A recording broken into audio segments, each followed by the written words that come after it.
What's up everyone, my name is Mistic, welcome to Mistic Reacts. Today we're watching another video by Simonella Academy, Fidel Castro's Dairy Adventures.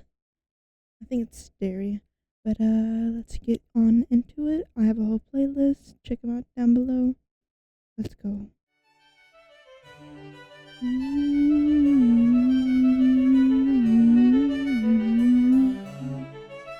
Hey kids, let's talk about Fidel Castro. Okay. We're all familiar with Castro, right? Yeah. Dictator of Cuba for the whole second half of the 20th century, main antagonist of the Cuban Missile Crisis, you know. Anyway, this man loves three things. And very he hard loves to kill, Cuba, right? he loves communism, and good God, does the man love dairy. Yep, you heard me right. The all-powerful dictator of communist Cuba is obsessed with anything related to milk and its derivatives. Me too, I drew up but a little I'm chart kind here, right? I call it the lactose Leche intolerant. Lovin' ladder. At the bottom you got dairy farmers, then you got Ross O'Donovan, then Mr. Bones, then starving babies, and then all the way up at the top here, you got Fidel Castro. Today, I'm going to share a few true stories that illustrate his preoccupation. Okay, the first one isn't really a story so much as a fact, but according to several sources, Castro was known to be able to eat 18 scoops of ice cream after a meal. That's more than 2 pints. If that doesn't impress you, then go try it for yourself. Me, I can barely manage a pint and a half on an empty stomach, and Castro's doing it on top of a full meal. But it gets better. Being such an ice cream connoisseur, Castro ordered the construction of an ice cream shop. But this isn't your average everyday parlor, not by a long shot. He built a straight-up ice cream complex taking up an entire city block. This was a piece of modern architecture too, in total contrast to the surrounding slums, all for the sake of ice cream. The place is called Copelia, and it's still open today. Of course, Castro's obsession went beyond just personal pleasure. Dairy was so dear to him that it often found its way into diplomatic interactions. Like one time, a French diplomat came to visit, so Castro whips out some Cuban cheese. Specifically, though, it was camembert cheese, a variety that France is famous for. French guy was like, hey, not bad, it's almost as good as the French kind. Try it again. I think you'll find it's even better than the French. Alright, I wouldn't say that. I'm sorry, are you disrespecting my cheese? In my house? On my island? No, I mean it's good. I just said the French kind is better. Maybe if you froggy fucks bathed once in a while, you'd be able to taste the cheese instead of your own B.O. Listen, you've got your cigars, we've got our cheese, live with it. Fine.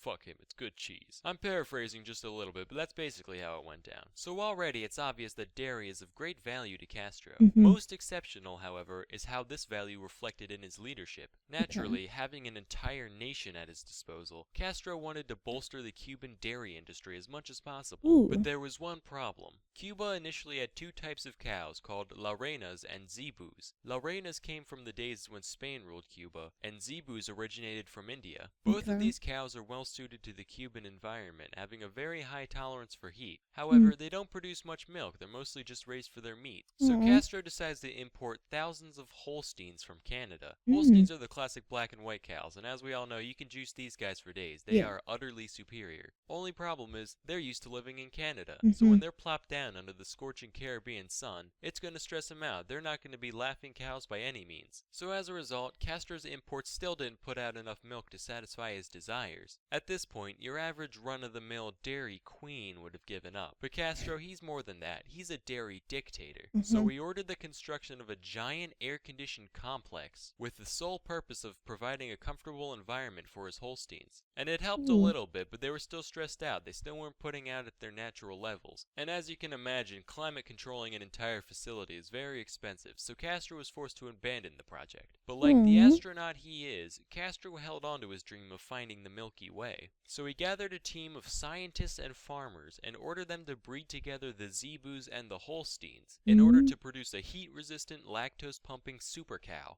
The breeding efforts were mostly a bust, never producing the bovine master race that Castro longed for. However, there was one exception. Under Castro's program, a single individual was born that met his expectations with flying colors. The cow was named Ubre Blanca, Spanish for white udder, and she produced world record-breaking volumes of milk. peaking at Ooh. 110 liters a day. That's more than 29 entire gallons of lactation. Needless to Damn. say, Castro was absolutely euphoric at this isolated success of his. To say he went ballistic would be an understatement. He went intercontinentally ballistic. Like, India hasn't got shit on the levels of cow worship that Castro performed. Daily updates were published in the Cuban national newspaper describing Ubre Blanca's health and productivity. Nice. And when she died in 1985, Castro commissioned a no. giant marble statue of the cow in her honor. He also had scientists sad. harvest tissue and egg samples for the sake of preserving her DNA. After Ubre Blanca's death, Castro's plans for the Cuban dairy industry got even more desperate and ridiculous somehow. This is based off of an actual conversation that he had with his team of scientists in 1987.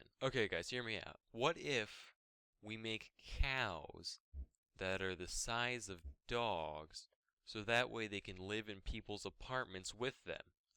Fidel, I don't think that's gonna work. No, it'll Sounds work. good to You just me. have to grow grass in the apartment too. You can't be serious. Yeah, you just gotta put up some fluorescent lights. Bam, little grazing patch for your doggy cow. You are a fucking lunatic. And obviously nothing ever came of that idea. And Cuba's dairy industry is still floundering today, sadly. So yeah, if you haven't gotten the picture by now, the dude likes milk. Imagine he's at the birth of his grandson, right? Ah, what a beautiful baby boy. Fidel, there's something we need to tell you. Your grandson, he's lactose intolerant. Prepare the firing squad. Anyway, there's plenty of other miscellaneous stories surrounding his little preoccupation, like the time the CIA tried to poison his milkshake, so I just decided to highlight a few big ones. Anyway, that's all for today. Till next time, I'm Salmonella, and thank you for watching. Thank you.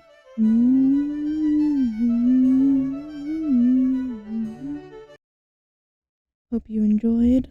Comment down below how much you like milk and what your favorite dairy product is. I'd say mine is cream cheese. I love a good cream cheese bagel. So let me know down below, subscribe, like and comment, and until next time, bye bye.